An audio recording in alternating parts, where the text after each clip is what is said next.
somatosensory enable.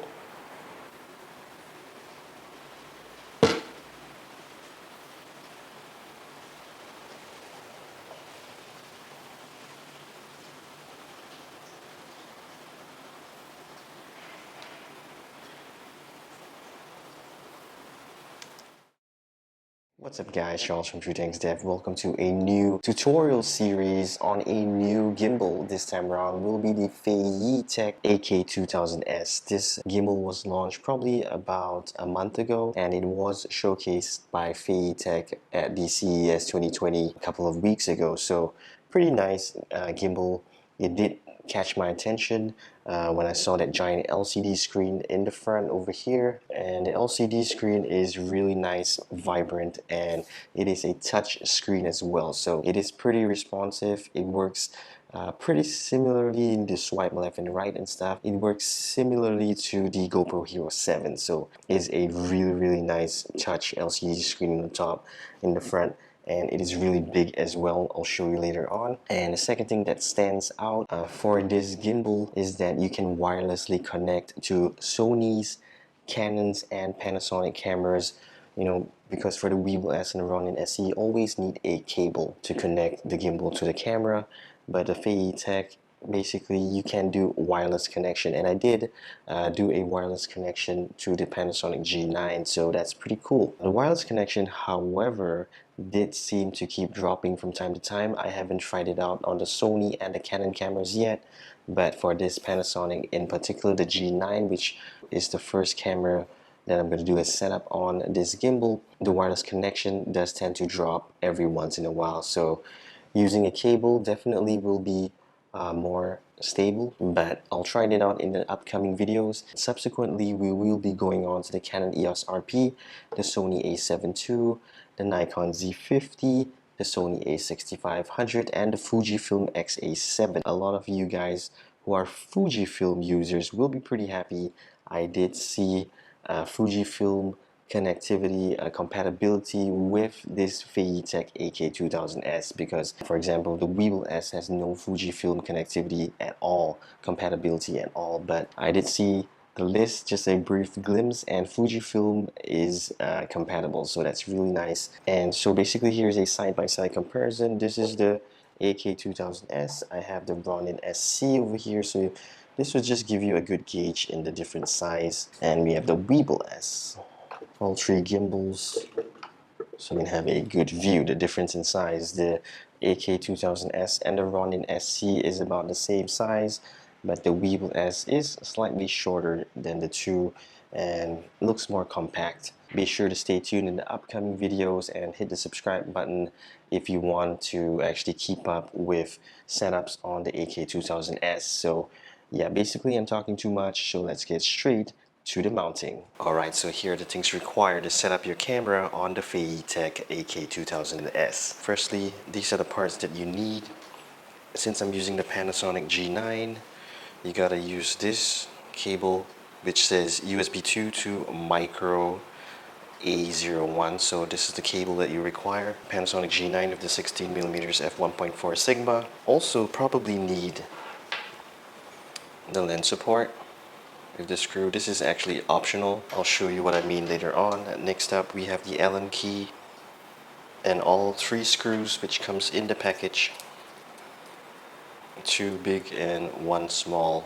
The arcus Swiss quick adjustment plate, the camera riser which I've already attached to the bottom, and you can see that the orientation is different. Normally for the Weebill S and the Ronin SC, the orientation of this camera riser is actually like this, but for this arcus Swiss quick adjustment plate you need to place it about this, and this can be adjusted as well depending on what kind of camera, how big your camera size is. So the orientation will be like this. One really nice touch is that they have this handle over here so that I can easily screw it in rather than having to use a screwdriver or a coin on the Weebill S and the Ronin SC. And one more thing, it is compulsory to use this because this camera riser is part of the arcus Swiss quick adjustment plate. So it is compulsory to use the camera riser. The DJI Ronin SC and the Weebill S, the camera riser is actually optional. For this Feiyu-Tech AK2000S, it is compulsory. Next up, we have the tripod, the gimbal of course, and last of all is the handle. So I'm going to first set up the tripod and then the handle. So to screw the tripod into the smaller hole over here, that would be the easiest part. And then now we come to the handle. Just to take note, when you are putting in this handle, you can see that it is made of aluminium magnesium, and the parts here does not have any like protection or anything like that. No soft kind of texture. It's all aluminium magnesium. So when you are placing it on another surface which is the same material, you will tend to scratch it. So be careful with that. Don't scratch this lovely thing, this lovely surface. What you gotta do, you gotta put it in at an angle. So this is the handle. Make sure you can see that the Feiyutech words are upright, and this LCD screen is actually facing yourself, so like that. And then how you gotta put it in, you gotta slide it in from the bottom at this angle. Slide it in and then slowly push it up, and that will align with the holes on the screw. So again, if you shove it in like this directly, you will scratch its surface. So put it in at an angle at the bottom, slide it in and push it up. So there you have it. Next we got to take the screws. So on the side with the two screws, you can actually screw them in both. Before you are screwing it in, the holes are in line, and this bottom portion here is actually straight. Make sure that it's not like that, or maybe like that. Make sure that it's horizontal before you screw it in. So these are the stuff required for the first side, the one with the two screws. So make sure that it's lined up and make sure that it's aligned. Put in the screw, use your Allen key and tighten it. So you can hold it in place with one hand and screw it in, but don't screw it in all the way yet. Put in the smaller screw. Screw it in, make sure that it goes in nice and easy. If it doesn't go in easy, means that it's not aligned properly. So we got both the screws in but not yet tightened. We're gonna flip it over to the other side where there's only one screw, one hole I mean. Again, make sure that it's aligned with the hole. Put it in and make sure that it goes in easy. Okay, so we tighten that side. Now this side we're gonna tighten it as well. Alright, so we're done. Both screws on each side in, and we got the handle attached, so nice. Okay, so right now we're going to open up the gimbal. There are 3 locks. Firstly, here's the screen. So on the left side, there's one lock over here. So unlock that. On the other side, there is another lock over here.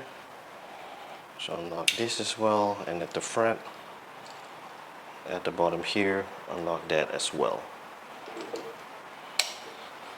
So with the handle facing yourself, just to get into the proper orientation, with the handle facing yourself, you can open it up and then relock all the axes.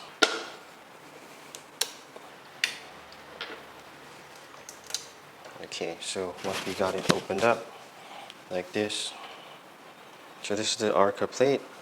So before mounting the camera, all you gotta do is take your Swiss plate, unscrew it. This can be unscrewed or screwed. So unscrew it all the way. Alright, so this is the handle, so this is the back of the camera. So make sure that this portion here is unlocked. To lock it, you gotta flip it backwards. So it's unlocked to the left. And take note, unlike the Weebill S and the Ronin SC, this portion over here, which is normally movable, in this Feiyu-Tech AK2000S, it is not movable, so you cannot shift it this way or backwards to adjust to the size of the camera. And this Panasonic camera, it is relatively larger. In the example, their tutorial, they were using a Sony camera, so Sony cameras are more smaller in width size. So this Panasonic cameras, or even if you're using some Canon cameras, they are actually quite big. So with the screw over here, just push it in all the way, press the button here to let it slide, and then for the moment we can just lock it. So we got the the arcus quick release plate there. So now we're going to put on the camera. So unscrew this knob all the way, and when you put in the camera, you can see you slot it in from the front first, then push it all the way to the front, hold it there, push it to the front, hold it there, and then you screw in the back. And make sure that it's in place, and make sure to adjust the arcus fist plate when you slot it in, because this, I'm going to show you from a different angle. If I want to align this in the middle, it's impossible because this portion here will be touching. So, and what I mentioned is this portion here doesn't move left and right like the other gimbals, so it's stagnant. So when you put it in, and before you screw it in, make sure that this portion here is not too far away. Try to push it nearer to the edge of the gimbal, maybe leave a 1mm gap or something. Push it to the front and then screw it in so that it's nice and tight. That means push this camera to push it to the front so that it locks in place before you screw it in nice and tight. And there you have it. So we got a small 1mm gap. So you can see at the back below the camera over here, there is a USB Type-C port labeled as camera 1, and there is a camera 2 port, which is the USB port, which is, I'm going to plug in this USB cable over here.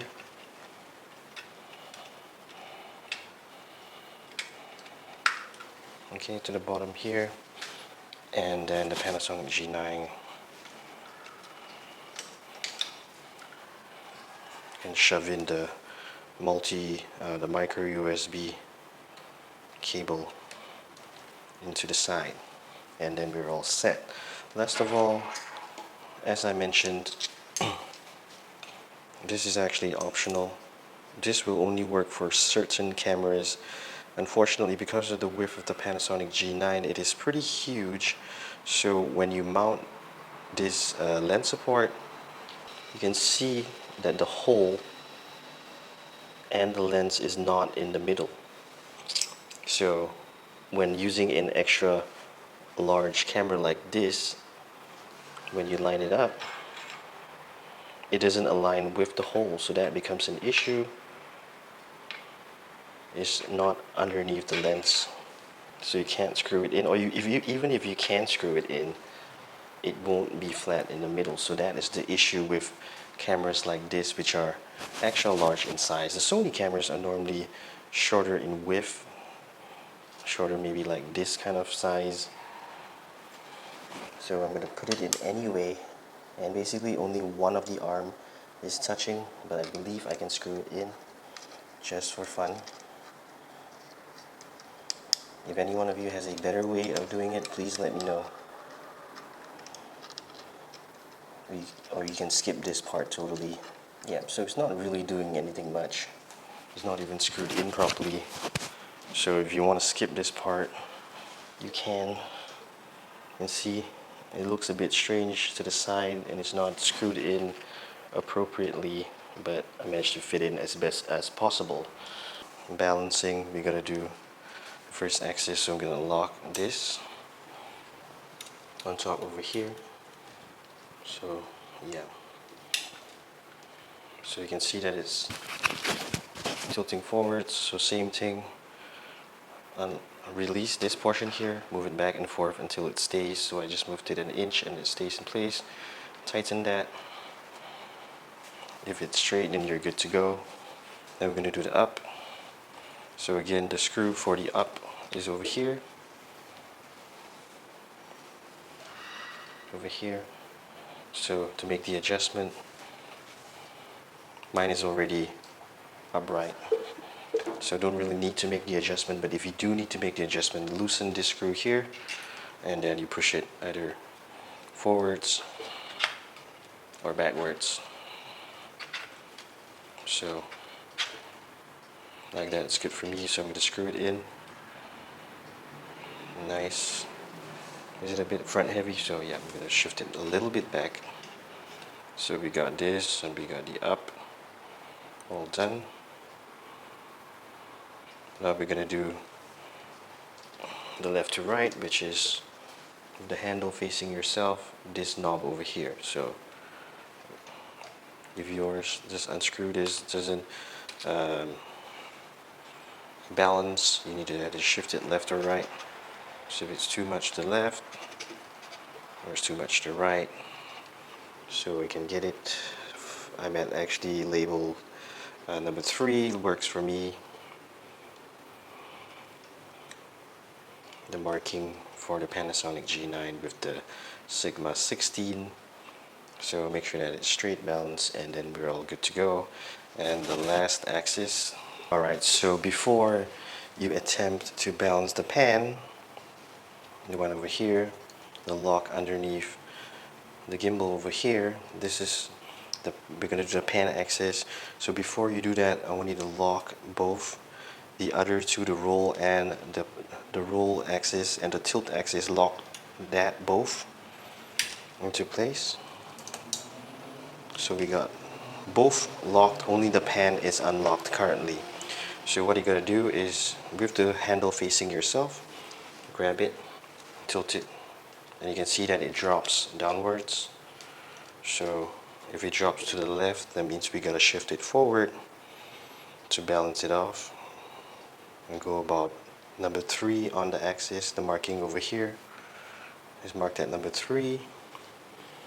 And try again. You can see that it is still tilting a little bit. Shift it to 2.8.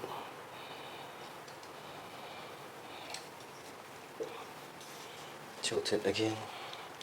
And there you have it. So if you tilt it and it doesn't drop left, it doesn't drop down or it doesn't tilt up, you can hold it there. It means you're balanced. So all good to go.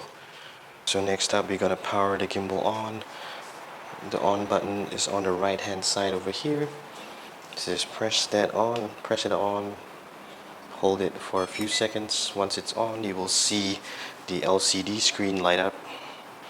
I'm gonna lower the gimbal. The screen is lighted up. Now I'm gonna turn on the camera. And let's see if using the wire it can connect. So this button over here, you can see at the top left I am shifting in between camera and video, so that means the connection is successful. And if I go into video and if I press the middle button over, and if I go into video icon, if I press the record button, it should start recording. And there you have it, it starts recording. Means the connection is successful with the cable. So basically that's it. So remember to unlock the front axis. Make sure all the axes are unlocked before you start. The motor is a bit hot right now, so you can see I'm using the joystick. Very nice, you can control the speed and all that.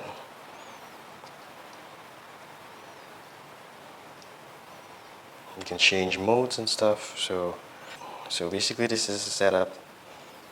Later on I'll show you how to do the wireless connection. This one right here is the wired connection.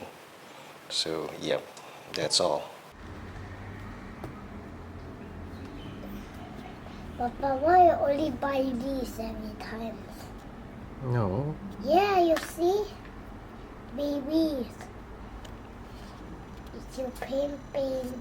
It's, you see, pain. No, that's a cow. Okay, throw away. Yeah. Alright guys, so hope you enjoyed that very first setup tutorial on my Feiyu-Tech AK2000S with the Panasonic G9. In the next video, I will be doing the Canon EOS RP. There are a lot of Canon EOS RP users out there in the market. So yeah, basically we're gonna do that setup with the kit lens, the 24 to 105 millimeters f4 lens. And that setup, it is pretty front heavy, so we're gonna see whether the Canon EOS RP with that giant ass lens and that tiny body, whether how difficult it will be to set up on this Feiyu-Tech AK2000S, because I didn't have a lot of fun setting it up on the Ronin SC. It was a terrible pain to set up that extremely heavy EOS RP on this Ronin SC. Was pretty terrible. The Weeble S took it really well. So we're gonna find out in the next video whether this AK2000S can be mounted easily. So thanks for watching guys. Hit the subscribe button, the notifications button, and the like button, and I'll see you in the next one. Peace.